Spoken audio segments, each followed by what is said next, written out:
Bonjour tout le monde, c'est Pierre pour la chaîne Photogalerie et aujourd'hui nous allons parler de la Sony FX3.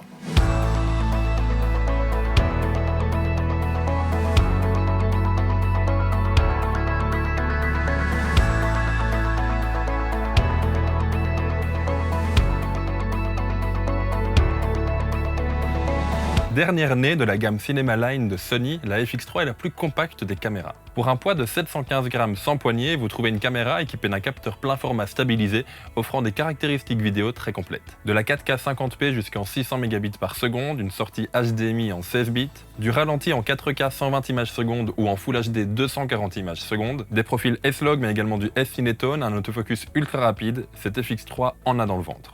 Commençons par un rapide tour du propriétaire. La FX3, malgré sa compacité, offre une excellente prise en main. Nous retrouverons un écran tactile sur rotule, 2 déclencheurs, 15 boutons personnalisables, un ajusteur de zoom autour du déclencheur, des accès rapides aux fonctions zebra, picking, shutter, iris, ISO et balance des blancs, ainsi que 3 LED qui vous indiqueront l'enregistrement. Côté connectique, nous retrouverons une prise HDMI A, une prise micro ainsi qu'une prise casque, une prise USB-C ainsi qu'une prise micro USB. Nous retrouverons également 5 pas de vis directement sur le boîtier, ce qui peut être utile pour monter des accessoires, moniteur, bras magique, micro, viseur électronique ou autre. Une poignée supérieure amovible est également fournie avec la FX3. Cette poignée, en plus d'une meilleure prise en main dans certains plans, offre 2 entrées XLR TRS et une entrée stéréo jack 3.5. Elle apporte également 3 pas de vis supplémentaires. La FX3 est la première caméra de la gamme à être équipée d'un capteur stabilisé sur 5 axes avec un mode de stabilisation active supplémentaire. Les métadonnées enregistrées peuvent également servir à une stabilisation en post-production avec des logiciels comme Catalyst Browser. Au niveau de l'autofocus, on retrouve ici le suivi des yeux, tant humains qu'animaux, ainsi que le tracking, en plus de nombreuses possibilités de personnalisation de l'autofocus, tant au niveau de la sensibilité que de la vitesse. Sony a intégré dans ce boîtier un système de ventilation, permettant un enregistrement illimité en 4K 60 images par seconde, sans aucun problème de surchauffe. La FX3 dispose de 2 emplacements mémoire, compatibles soit avec les nouvelles cartes CF Express type A de chez Sony, soit également avec les SD en UHS 2. Au niveau de la batterie, nous retrouverons la batterie NP-FZ100 qui équipe déjà de nombreux appareils de la gamme Sony Alpha. A noter que l'enregistrement peut s'effectuer via un enregistreur externe tel le Ninja 5 de chez Atomos et l'alimentation de la batterie peut également s'effectuer via la prise USB-C directement durant l'enregistrement. Parlons maintenant qualité d'image. Nous retrouvons directement au sein de cette caméra une multitude de courbes logarithmiques.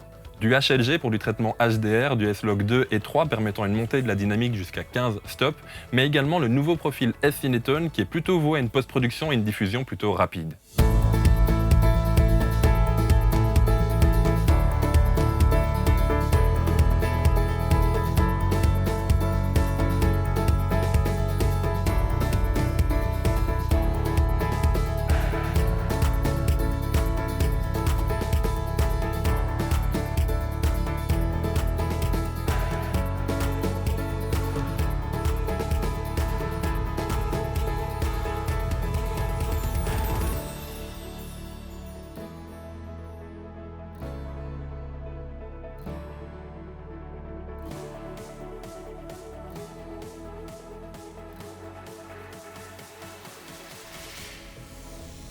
Dernier point de cette caméra, la montée en ISO. La FX3 dispose d'un dual ISO offrant une excellente qualité d'image et ce quelles que soient les conditions de prise de vue. Un exemple parmi tant d'autres, en S-Log 3 nous aurons donc la même qualité d'image que ce soit à ISO 640 ou à ISO 12800.